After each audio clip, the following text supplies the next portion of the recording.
So I'm just finishing up a reading, which I'm pretty much closed for readings. I'm just doing simple readings for a little bit and going to be making some products. So I have little piece of cake there, some humble offerings, which can be difficult to do with Metresili, but not impossible. Got some sodas open. I divided up some flowers between some of my spirits. So what some people say is that this is a really expensive religion to do, and it's not. The problem is that people are charging too much for things, for initiations.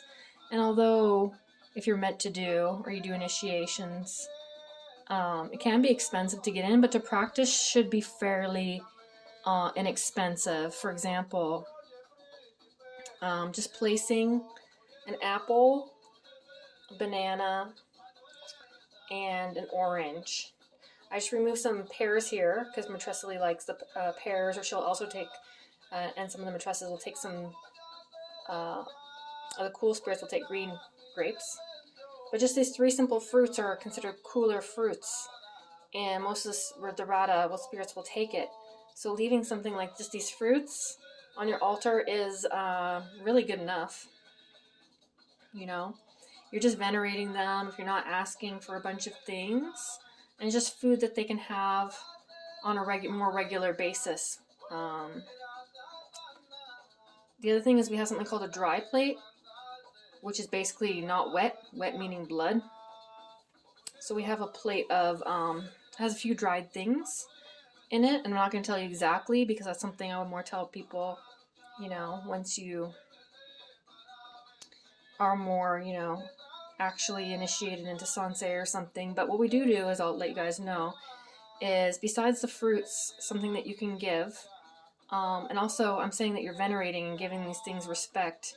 Some people try to say, oh, I work with this Loa, but really you're not. Working with a spirit has a different kind of meaning to priesthood versus venerating. We have ways to call them, we have our tools to call them.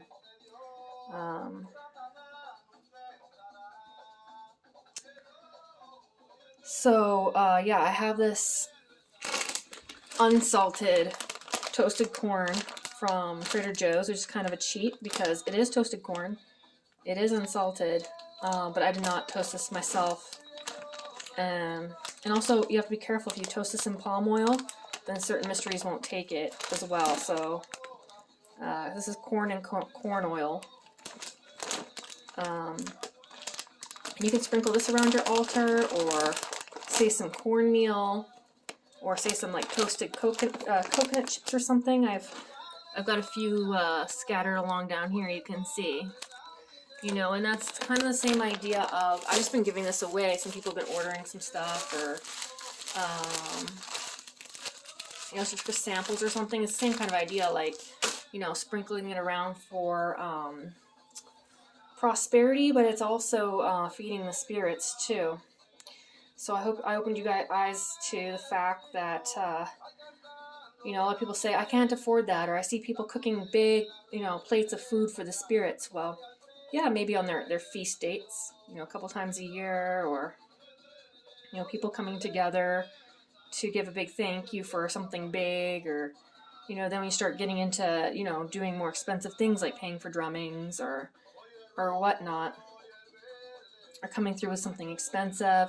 Your spirits ask for something expensive, then they have to work with you to be able to make that happen. And there's no reason that they can't get by with, some fruits and some grains. So, what you see out there on altars and what people say and what they put out there isn't always the tradition, because you have to remember that these are traditions of poor people largely in certain areas. So this is food that they could eat.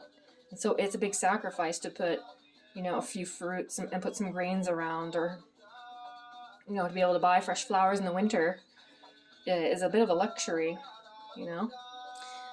So, I'm hoping to show more of people like what we do, what this is, just to kind of change your perspectives on unfortunately, the more commercial ways that people have been, presenting things, and that, humble is good. In fact, more so, if it comes from the heart, and is just as effective, or if not more so.